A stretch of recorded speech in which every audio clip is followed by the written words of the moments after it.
The gang had terrorized the town for years, unchecked and untouchable, but when they made the mistake of crossing the wrong woman, they weren't just facing revenge, they were facing the kind of justice only a warrior could deliver. The neon glow of a flickering street lamp cast long, uneven shadows across the cracked pavement of the small town's only gas station. The night air was thick with the scent of motor oil and gasoline, mingling with the faint aroma of pine trees swaying in the distance. Inside the dimly lit convenience store, Emily Carter moved with quiet efficiency, stacking a few basic groceries into her worn-out canvas bag. She had learned to live simply, taking only what she needed, never drawing attention to herself. It was a skill she had perfected over the years, not just as a struggling single mother, but as a soldier who had spent too much time in places where being seen meant being hunted. The bell above the door jingled, breaking the silence. Emily barely lifted her gaze, but the shift in energy was undeniable. A group of men swaggered inside, their boots heavy against the tile floor, their laughter sharp and mocking. She had seen their kind before. Small-town men with nothing better to do than prove their dominance where it was never needed.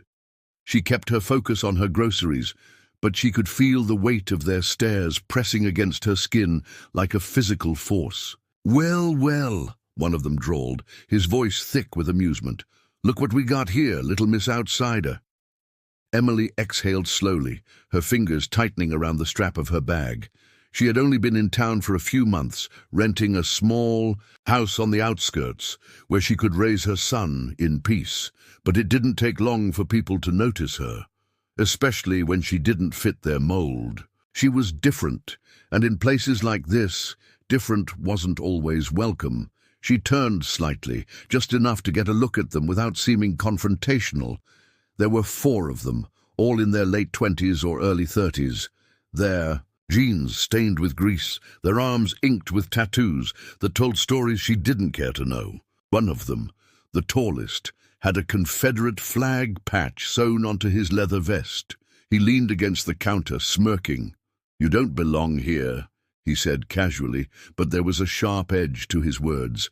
Emily met his gaze, unflinching. She had stared down warlords, insurgents, and ruthless mercenaries in the darkest corners of the world. A few small-town bullies didn't shake her, but she knew their type well enough to recognize when a situation was shifting from annoyance to danger. "I'm just here to buy my groceries," she replied evenly, keeping her voice calm, measured. "Same as anyone else." The clerk behind the counter, a wiry teenager who couldn't have been older than 17, looked between them nervously, his hands hovering near the register. He knew these men. Everyone in town did, and no one ever stopped them. The man with the flag patch chuckled, shaking his head. "Ain't no same as anyone else with you, lady. You walk around here like you don't know your place." Emily could feel it now, the inevitable escalation, the subtle shift in posture, the way the other men positioned themselves to box her in. They weren't just trying to intimidate her, they wanted a reaction. They wanted to see fear. She adjusted, her stance subtly shifting her weight, mapping out the exits, counting how many seconds it would take to incapacitate each of them if it came to that. But she didn't want it to. She had promised herself that this life, the one filled with violence, adrenaline, and split-second decisions, was behind her. But then one of them reached for her. It was subtle, meant to look like a casual brush of his arm against her shoulder, but Emily knew better. It was a test, a way to see if she would back down. She didn't. She turned to face him fully, her blue eyes cold and steady. "Don't touch me." Silence filled the store. The man who had reached for her hesitated, caught off guard by the way she had said it, not as a plea, not as a request, but as a warning. "Or what?" he taunted, his smirk returning. "You gonna cry for help?" Emily almost smiled. If only they knew. The teenager behind the counter cleared his throat, nervous. "Maybe y'all should—" "Shut it," the leader snapped, not even sparing him a glance. His focus was entirely on Emily now, his pride demanding a response. Emily felt the familiar rush of adrenaline start to build, the same way it had in every ambush, every mission where the odds were stacked against her. She could see the way the men shifted, the small tells that most people wouldn't notice, the tightening of fingers, the way their feet angled slightly for better balance. They were preparing to escalate. She could end it right now. 3 seconds, maybe 4, and they'd all be on the ground, groaning in pain, wondering what had hit them. But that wasn't the way, not anymore. Instead, she did something unexpected. She laughed. It was soft, just a breath of amusement, but enough to make them pause, enough to make them doubt themselves. "You think this is funny?" The leader's voice was harder now, his hands curling. Into fists, Emily tilted her head slightly. "I think you have no idea what you're doing." The smirk on his face faltered for just a fraction of a second. But it was enough. Emily leaned in slightly, lowering her voice so that only he could hear. "Walk away, right now, while you still can." He opened his mouth, no doubt to spit out some crude remark, but something in her eyes stopped him. It was the look of someone who had seen war, who had lived through things far worse than this. One of the other men shifted uncomfortably. "Come on, man, let's just go." The leader hesitated. He didn't want to lose face, but something deep in his gut was telling him that whatever fight he thought he was picking wasn't one he could win. Emily didn't move. She just waited. The moment stretched thick with unspoken tension. Then finally he scoffed, shaking his head as if this whole encounter had been beneath him. "Whatever," he muttered. "Ain't worth the trouble." The men backed away, filing out of the store one by one, their presence lingering like the last traces of smoke after a fire. The bell jingled as the door swung shut behind them, and just like that, the spell was broken. The teenage clerk let out a shaky breath. "Ma'am, I don't know what you just did, but I ain't never seen them back down from nobody." Emily didn't answer. She simply picked up her bag, paid for her groceries, and walked out into the night. The men were still in the parking lot, leaning against their trucks, muttering to each other. She could feel their eyes on her as she walked to her car, but she didn't look at them. They weren't her problem anymore. Not tonight. She climbed into her truck, started the engine, and drove home. But she knew, deep down, that this wasn't over. Some men couldn't stand the idea of being bested, especially not by a woman, especially not by someone like her. And when they came back looking for trouble, they'd learn the truth. Emily Carter wasn't just a single mother. She was the most feared Navy SEAL they'd ever regret crossing. The drive home was long, not because of the distance, but because of the thoughts swirling in Emily Carter's mind. The road stretched ahead of her, dark and winding, cutting through the dense forest that surrounded the town. The headlights of her truck cast fleeting shadows on the trees, creating the illusion of movement in the periphery. It wasn't the road she was watching. It was her rearview mirror. The men from the gas station hadn't followed her, not tonight. But Emily knew their type. Pride was a dangerous thing, and the way she had made them look weak in front of each other wouldn't sit well for long. They would come back, they always did. She exhaled, loosening the grip on the steering wheel.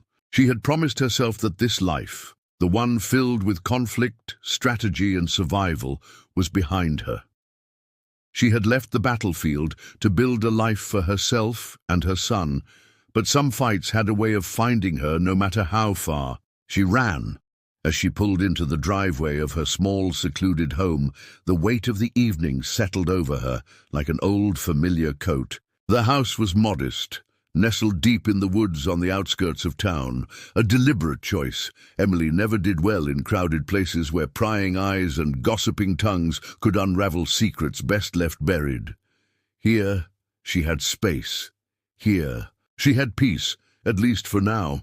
She stepped out of the truck and inhaled the crisp night air. The scent of damp earth and pine filled her lungs, grounding her.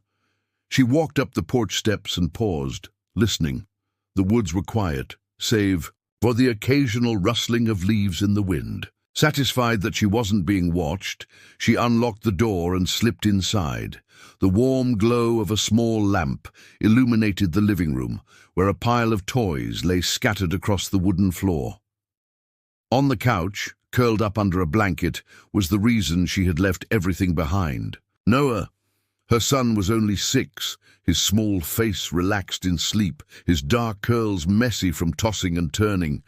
Emily knelt beside him, brushing a hand over his forehead.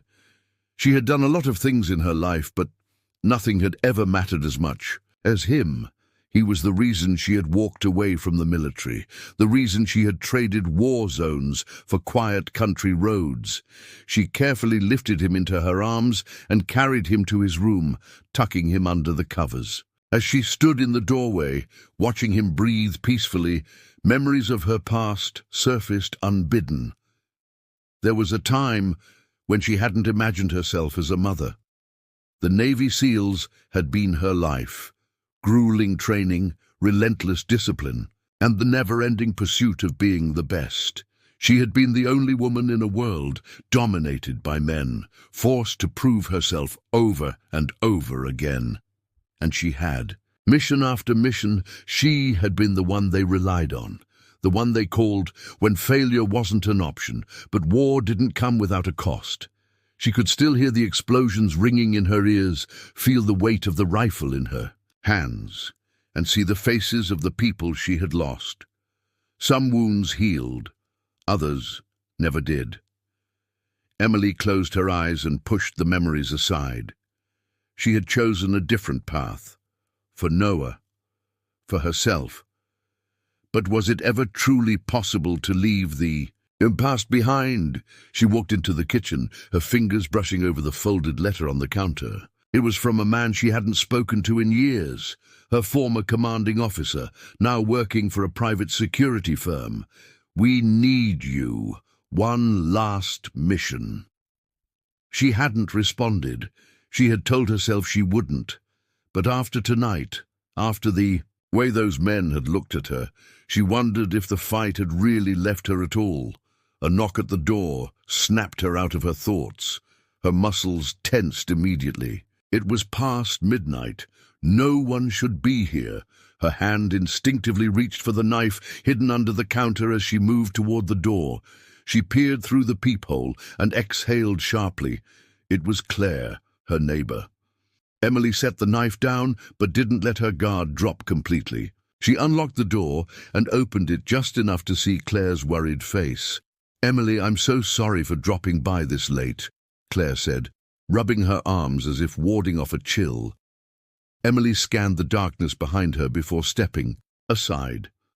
"Come in." Claire hesitated but accepted, stepping into the warm interior. She was a kind woman in her mid-40s, with the tired look of someone who had seen too much. Her husband had passed away 2 years ago, and she had been raising 2 teenage sons on her own ever since. Emily poured her a cup of tea, watching as Claire fidgeted with her hands. "You heard about what happened at the gas station?" Emily guessed. Claire nodded. "It's a small town, Emily. Word travels fast." Emily sat across from her, waiting. Claire hesitated before speaking again. "Those men, they're not just some punks looking for trouble. They're part of something bigger." Emily's fingers tapped against the ceramic mug, her instincts sharpening. "Go on." "They call themselves the Sons of Iron. They're not officially a gang, but they operate like one. They control the town in ways most people don't even realize. The sheriff, he won't stand up to them. No one will." Emily's jaw tightened. She had sensed there was more to them, but hearing it confirmed only made her more certain that trouble was coming. "I saw them tonight," Claire continued, lowering her voice. "After they left the gas station, they were talking about you. They're not going to let this go." Emily sighed, leaning back in her chair. She had expected as much. "Emily, you have a son," Claire said gently.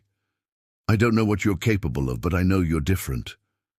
I know you're strong, but these men, they don't fight fair." Emily met her gaze. "Neither do I." Claire swallowed, nodding slowly. She seemed to understand that there was more to Emily than she let on.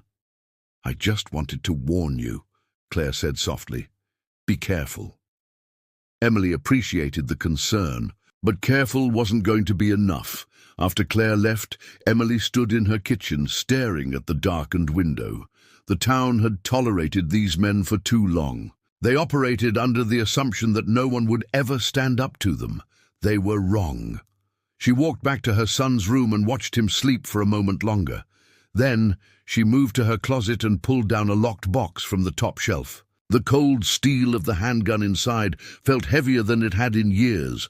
The past she had tried to outrun was catching up to her, and this time she wasn't going to run. The next morning, Emily woke early, just as the first light of dawn painted the sky in soft hues of orange and pink. She stood by the kitchen window, a steaming cup of coffee in her hands, watching the woods beyond her backyard. The air was still, almost too quiet, as if the world itself was holding its breath. She hadn't slept much. The warning from Claire echoed in her mind, as did the memory of the men at the gas station. They were going to come back. She knew that as surely as she knew the sun would rise. The question wasn't if, it was when. Noah's small footsteps padded across the wooden floor, pulling her from her thoughts. He rubbed the sleep from his eyes and climbed into one of the kitchen chairs, his face soft with the innocence of childhood. "Mom, can we have pancakes today?" he asked, his voice still groggy from sleep. Emily smiled faintly, brushing a hand through his curls. "Yeah, buddy. Pancakes sound perfect." As she moved around the kitchen, mixing batter and heating the skillet, she let the normalcy of the moment ground her. She wasn't just a fighter, she was a mother. And protecting Noah meant more than just defending their home. It meant giving him a childhood untouched by the darkness she had once lived in. But deep down, she knew this town wasn't safe for them. Not anymore. The first threat. Emily dropped Noah off at school later that morning, making sure to watch until he disappeared inside before heading into town. The small grocery store was only a few blocks away, but as she pulled into the lot, she immediately noticed something was off. Two of the men from the gas station leaned against a rusted pickup truck, smoking cigarettes and watching her as she parked. The tall one with the Confederate flag patch smirked as she stepped out. "Morning, sweetheart," he drawled. "Didn't think we'd see you out and about so soon." Emily didn't acknowledge him. She walked straight into the store, keeping her posture relaxed but her senses alert. These men thrived on intimidation, and she wouldn't give them the satisfaction of a reaction. Inside, she grabbed the few essentials she needed: bread, milk, eggs, but as she reached for a carton of juice, she felt a presence behind her. Tall man was there, leaning casually against the shelf beside her. "You must be real full of yourself," he said, his voice low, "thinking you can just walk around like you own the place." Emily placed the juice in her basket and turned, slightly meeting his eyes. There was amusement there, but beneath it she saw something else, something mean, something dangerous. "I'm just here to buy groceries," she said coolly. The man chuckled, but there was no humor in it. "Nah, see, that's the problem. Women like you, outsiders, you don't belong here. You don't know how things work." Emily's fingers tightened around the handle of the basket. She could take him down in less than 5 seconds if she wanted to. A sharp strike to the throat, a knee to the ribs, and he'd be on the ground gasping for air. But she couldn't afford to make the first move. Not here, not yet. She exhaled, keeping her voice even. "I don't want trouble." The man's smirk widened. "That's too bad, sweetheart, 'cause trouble wants you." He stepped away, sauntering back toward the entrance where his friend waited, both of them laughing as they walked out. Emily let out a slow breath, forcing herself to stay calm. This was just the beginning. Memories of a harder past. As Emily drove home, her mind drifted back to another time, another place. It had been her last deployment, a covert mission, deep in enemy territory. Her unit had been tracking a high-profile target, a dangerous warlord responsible for orchestrating multiple attacks. They had moved silently through the dense jungle, the weight of their gear pressing into their backs, the tension thick enough to cut. Then the ambush happened. Gunfire erupted from all sides, forcing them into cover. Emily remembered the heat of the bullets whizzing past her, the shouts of her teammates, the chaos of battle. One by one, her team fought back, but they were outnumbered, outgunned. And then came the moment her commanding officer, Captain Reynolds, had been pinned down, bleeding out. Emily had made the decision without thinking. She ran straight into enemy fire, dragging him to safety while covering their escape. She had saved his life that day. But she had lost something, too. A part of herself had changed in that jungle. The knowledge that she could be taken out at any moment, that everything could end in a single breath, it had never left her. Now, standing in her driveway, she felt that same instinct rising again, the feeling of being hunted, only this time it wasn't on foreign soil. The second warning. That evening, Emily sat on the porch, her rifle propped up beside her. The sun was setting, casting long shadows across the trees. Max sat at her, feet, ears perked, his nose twitching at the scents carried on the breeze. Then she heard it, a rustling in the woods. She stood, her hand moving to the rifle instinctively. Her eyes scanned the tree line, searching for movement. Then, just barely, she saw it. A figure hidden in the trees, watching. She raised the rifle, aiming toward the intruder. "Step out! Now!" Silence. Then, slowly, the figure emerged. It was a young man, no older than 20, dressed in a worn leather jacket. He held his hands up, palms facing outward. "Easy, lady," he said, his voice cautious. "I'm not here to start anything." Emily didn't lower the rifle. "Then why are you sneaking around my property?" The young man hesitated. "I heard what happened at the store today, and at the gas station. Those guys, they don't let things go." Emily narrowed her eyes. "And you're warning me because—" The man exhaled, glancing over his shoulder as if making sure no one was watching. "Because I used to run with them, and I know what they do to people who don't fall in line." A cold feeling settled in Emily's gut. "What are they planning?" The man hesitated. "They're coming for you.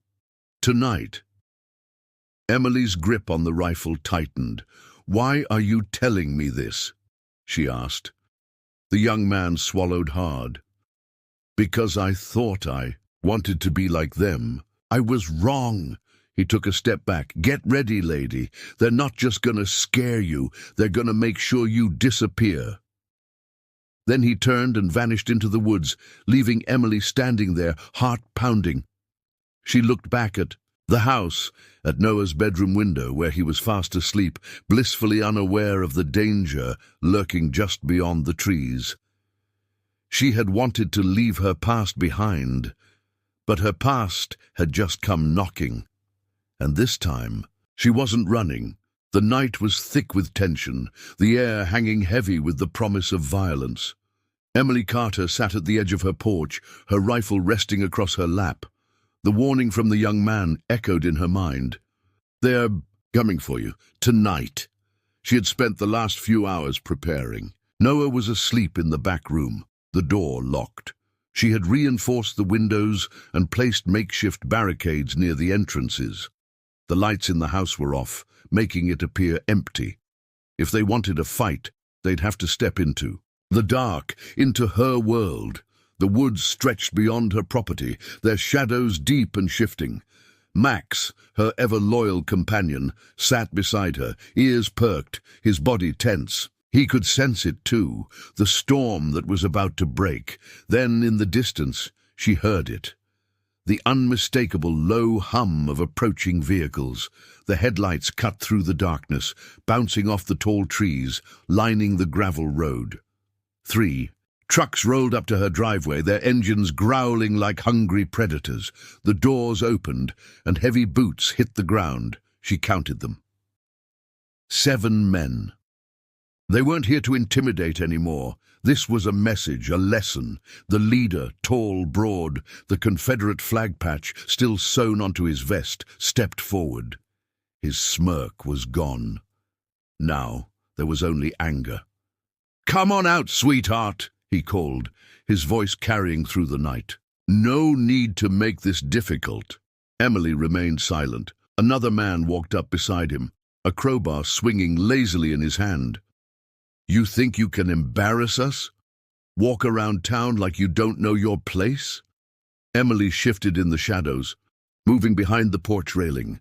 She lined up her rifle, aiming for the ground just a few feet in front of them. She pulled the trigger. The shot rang out like a thunderclap, the bullet kicking up dirt between the men's boots. The effect was immediate. The men flinched, stepping back, hands instinctively moving toward their weapons. Emily's voice cut through the air, cold and steady. "The next one won't miss." The leader gritted his teeth, looking toward the house. "Lady, you don't know who you're messing with." Emily let the silence stretch, let them stew in the uncertainty. "Neither do you." A tense moment passed. Then the leader exhaled, chuckling darkly. "All right, have it your way." He turned to the others and nodded. "Burn it down." Emily's stomach tightened as 2 of the men pulled cans of gasoline from the truck. They walked toward the house, one of them flicking open a lighter. She couldn't let them get that far. She took aim. The first shot hit the man carrying the gasoline in the shoulder, sending him sprawling onto the gravel, the canister spilling. Its contents, his scream tore through the night. The second man froze, his lighter hovering in midair. "Try it," Emily said from the darkness. The man hesitated, then, snarling, he dropped the lighter and bolted back toward the truck. Panic flickered in the leader's eyes now. He hadn't expected this. He had come to break her, to scare her into submission. But she wasn't backing down, and now his men were realizing it too. "We leave now or we make this real," one of them muttered. The leader clenched his jaw, anger clouding his judgment. "We finish this!" He reached into his waistband and pulled out a gun. Emily barely had time to react before the first shot rang out. The bullet shattered the wooden beam beside her, sending splinters flying. She ducked, rolling into the shadows as more shots followed, bullets tearing into the porch. Max barked wildly, pacing beside her. She needed to end this. Now, Emily moved quickly, using the darkness to her advantage. She circled around the side of the house, slipping through the tall grass, her footsteps silent. The men were distracted, focused on firing into the house. They thought she was still there. She took position behind a thick oak tree and steadied, her breathing. Then she fired one shot, a scream, a second shot. A man collapsed, clutching his leg. The others scrambled, ducking behind their vehicles, cursing. "Where is she?" Emily didn't give them time to recover. She moved again, shifting positions before they could pinpoint her location. She was no longer the one being hunted. She was the predator. The leader, now desperate, grabbed the injured man and shoved him toward the truck. "We're leaving!" The others hesitated but followed, scrambling into the vehicles. Emily stepped into the clearing, her rifle aimed at the truck's windshield. "You come back here again, and I promise you won't leave." The leader's hands tightened on the steering wheel, fury flashing in his eyes. But he said nothing. The tires spun against the gravel as the trucks peeled out, disappearing down the road. Emily lowered her weapon, exhaling, but it wasn't over. Not yet. She stood in the silence, her heart pounding. She knew their type. They wouldn't accept defeat. They would regroup, they would come back, and next time they wouldn't hesitate. She turned back toward the house, her mind already racing with the next step. Reinforcements, more traps, a plan that would make sure the next battle was the last. Then, a single movement caught her eye, a shadow barely visible in the trees. She lifted her rifle again, her voice sharp. "Come out!" Silence. Then the shadow stepped forward. It wasn't one of the men. It was someone else. tall, lean, dressed in dark, tactical gear. His face was partially obscured by a hood, but the way he moved, silent, controlled, told her. He wasn't an amateur. Emily's grip on the rifle tightened. "Who the hell are you?" The man raised his hands slightly, showing he wasn't armed. "I came to warn you," he said. Emily narrowed her eyes. "Warn me about what?" The man took another step forward, his expression unreadable. "They're not done." She already knew that, but then he said something that sent a chill through her. "This wasn't just about you. They were sent." Emily's breath caught. "Sent by who?" The man hesitated. Then, finally, "Someone from your past." The words hit her like a gunshot. Her past, the one she had buried, the one she had sworn never to return to. The man turned slightly, glancing down the road where the trucks had disappeared. "They'll be back, and next time they won't be alone." Emily clenched her jaw, her fingers tightening around the rifle. She had thought she was fighting a gang of small-town thugs, but this was bigger, much bigger, and whoever was pulling the strings, they knew exactly who she was, and they wanted her. Dead. The man in the tactical gear stood still, his eyes locked onto Emily's. The way he carried himself, the way he moved, it was too familiar, too precise. This wasn't just some informant or a bystander. This was someone who had lived in the same world she had, a world of silent missions, of shadows and calculated strikes. Emily's grip on her rifle didn't waver. "Who sent them?" she asked again, her voice colder this time. The man exhaled slowly, as if weighing his options. Then finally, he spoke. "Commander Briggs." Emily's stomach turned to ice. That name had been buried in her past, a ghost she never thought she'd hear again. Briggs, the man responsible for the worst betrayal of her life. She took a step closer, her mind racing. "Briggs is dead," the man shook his head. "No, that's what they wanted you to think. He's alive, and he's looking for you." Emily's pulse pounded in her ears. She had trusted Briggs once. He had been her superior officer, the one who had mentored her through the most grueling years of her Navy SEAL career. But in the end, he had betrayed not just her, but their entire unit. He had sold classified intel, gotten good soldiers killed, and vanished before he could be held accountable. She had spent years believing he was dead, that someone had found him, that justice had caught up with him. But now he was back, and he had sent these men after her. Emily's voice was steady, but her hands curled into fists. "Why?" The man studied her, then nodded slightly as if coming to a decision. "Because you're the only loose end he has left. He thinks you know where the files are." Emily's mind clicked into place. The files. The ones that had never been found after Briggs' betrayal. They contained evidence, proof of every illegal operation, every backroom deal he had made before disappearing. And now he thought she had them. Emily narrowed her eyes. "I don't have them," the man smirked. "I know that, but he doesn't. And that's why he won't stop." A rustling in the woods made them both turn. More movement, more men. The gang had regrouped faster than expected. Emily barely had time to react before the first shot rang out, whizzing past her shoulder. She dove to the ground as the man beside her ducked behind a tree, returning fire with a pistol. "They're coming in fast," he muttered. "We need to move." Emily didn't hesitate. She rolled into a crouch, lifting her rifle and firing a single precise shot. The man nearest. The tree line collapsed with a grunt, his weapon clattering to the ground. The others hesitated, just long enough for Emily and her new ally to retreat toward the house. Bullets tore through the trees behind them. They reached the porch just as Max lunged at one of the approaching men, teeth sinking into his arm. The man howled, shaking the dog off, but it gave Emily just enough time to aim and fire. The attacker dropped. Then she heard it. A vehicle approaching fast. Headlights cut through the trees, the engine roaring like a beast in the night. The gang wasn't just here to scare her anymore. This was an execution.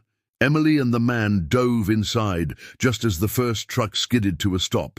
Doors flew open and more men spilled out, their weapons raised. Emily turned to the man, her voice sharp. "Who are you?" He reloaded his pistol and smirked. "Call me Cole." She didn't have time to ask questions. More gunfire erupted outside, the bullets slamming into the walls of the house. The windows shattered, shards of glass raining down as Emily grabbed Noah's go-bag from the closet. "Get to the back door," she shouted to Cole.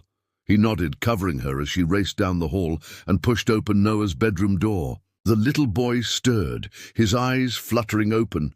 "Mom." Emily scooped him up in her arms. "Time to go, sweetheart." Noah clung to her sleepily as she moved swiftly through the house. She didn't let him see the shattered glass, the bullet, holes, the chaos unfolding outside. They reached the back door just as Cole kicked it open. Outside, the night was a blur of movement. But Emily knew these woods. She knew the paths, the hiding spots, the places she had memorized in case of emergencies. She handed Noah to Cole. "Take him to the creek, 2 miles south. There's an old hunting cabin there. Wait for me." Cole hesitated. "You sure?" Emily's eyes hardened. "I'm finishing this." Cole didn't argue. He disappeared into the darkness, Noah safe in his arms. Emily turned back toward the house. The gang thought they were hunting her. They had no idea. She had been leading them here all along. She moved swiftly, circling around the back of the property. From the shadows, she watched as the gang funneled into her house, their voices sharp, searching. She had prepared for this. The tripwires snapped. The explosives she had rigged in the front room ignited with a deafening roar. The shockwave sent. Men sprawling, the house erupting in flames. The leader stumbled out, coughing, his face twisted in fury. Emily stepped forward, her rifle raised. "You should have left me alone," she said. The leader turned, his face pale as he stared at her. "What the hell are you?" She pulled the trigger. The shot was clean. He hit the ground. The rest of the gang scattered. Some tried to fight. Some tried to run. It didn't matter. One by one they fell. And when the dust settled, Emily stood alone, her house smoldering behind her, her past finally catching up to her. A slow clap echoed from the trees. She turned sharply, lifting her rifle again, but it wasn't. One of the gang. It was him, Briggs. He stepped into the clearing, dressed in a black coat, his smile as infuriating as it had been years ago. "Well, Carter," he said, his voice smooth, "I have to say I'm impressed, but you always were the best." Emily's breath was slow, controlled. "You should have stayed dead." Briggs tilted his head. "Where's the file, Emily?" She smiled coldly. "Wouldn't you like to know?" Briggs sighed. "You can fight all you want, but we both know how this ends. You're alone, outnumbered, and running out of options." Emily took a step closer. "Funny. I was thinking the same thing about you." The sound of sirens split through the night air. Briggs' smile faltered. Emily watched as the red and blue lights cut through the darkness. The sheriff had finally arrived, but it wasn't just the local police. Black SUVs followed close behind. Feds, she had made the call before the fight had even begun. Briggs's face twisted in realization. "You set me up," he growled. Emily lowered her rifle. "You taught me well." The officers swarmed in, surrounding him, guns drawn. Briggs turned, considering his options, but there were none. Emily watched as they took him down, his hands forced behind his back, his empire crumbling. He looked at her one last time. "This isn't over." She held his gaze. "Yes, it is." The night air was still again. Emily turned toward the woods, where Noah was waiting. It was finally over. The sirens faded into the night as Briggs was loaded into the back of an unmarked SUV. His hands were cuffed tightly behind his back, his once arrogant smirk replaced with simmering rage. Emily watched from a distance, standing near the smoldering remains of her home. The fire had burned low, leaving only blackened beams and ashes where her quiet life had once stood. Sheriff Walker approached her cautiously. His usual indifferent expression was gone, replaced by something almost like respect. He removed his hat, scratching the back of his head before speaking. "Carter, I don't think any of us really knew who you were. Guess we do now." Emily didn't respond. She simply stared at the ruins of her house, the place she had built for Noah, the sanctuary she had fought to protect. Gone. Walker sighed. "Briggs is getting hauled in by the feds. He won't be seeing daylight again." He shook his head. "And as for those bastards who came after you, the ones that survived are going to have a long time to think about their choices." Emily nodded. It was the outcome she had hoped for, but it didn't bring the relief she expected. The battle was won, but the cost was heavy. Walker hesitated before speaking again. "You're not safe here anymore." She already knew that. Even with Briggs gone, his influence had left scars in places she couldn't see. There would always be someone looking for revenge, someone with a grudge. Staying meant putting Noah in danger again. She turned to Walker. "I need to get my son out of here." Walker sighed. "I figured as much." He pulled something from his pocket and handed it to her. A set of car keys. Emily frowned. "What's this?" "There's a truck parked behind the station. Belonged to an old friend of mine who moved out of town. Yours now." His eyes softened. "I don't know where you're headed, but you saved this town more than we deserve. Least I can do is make sure you get a head start." Emily took the keys, nodding her thanks. No more words were needed. She turned toward the woods, toward the place where Cole and Noah were waiting. She had a long drive ahead. Noah was curled up in the passenger seat, wrapped in a blanket as they sped down the highway. He had asked questions, of course, why they had to leave, what would happen next, but Emily had given him the same answer she always did. "We're going somewhere safe." The truth was, she didn't know where they were going. All she knew was that it had to be far from here. Cole sat in the back seat, his arms crossed as he watched the road stretch ahead of them. "You really just gonna disappear?" Emily kept her eyes forward. "I don't have a choice." Cole exhaled. "You know, Briggs wasn't just looking for you. He's got people everywhere. Whatever you did tonight, it's only gonna put a bigger target on your back." Emily tightened her grip on the wheel. "Then I'll keep moving." Cole was quiet for a long moment. Then, with a smirk, he said, "You ever think about fighting back?" She glanced at him through the rearview mirror. "I thought I just did." Cole chuckled. "Nah, I mean for real, not just surviving, taking the fight to them." Emily didn't respond, because the thought had already crossed her mind. 3 days later, they stopped at a small motel on the outskirts of a quiet desert town, the kind of place where no one asked questions. Emily stepped outside, breathing, in the cool night air. The stars above stretched endlessly, free and untouchable. Cole joined her, leaning against the hood of the truck. "So what now?" She exhaled slowly. "I start over." "You could do more than that," Cole said. "Briggs wasn't the only corrupt man in power. You know how these people operate. You could help stop them." Emily looked at him. "That's not my fight anymore." Cole raised an eyebrow. "You sure? Because from where I'm standing, you already started one." She didn't answer, because deep down she knew he was right. A week passed, then 2. They drove from town to town, never staying in one place for long. Emily kept a low profile, watching over Noah, making sure he never felt the weight of what they had left behind. But at night, when the world was quiet, she thought about what Cole had said, about how running wouldn't fix anything.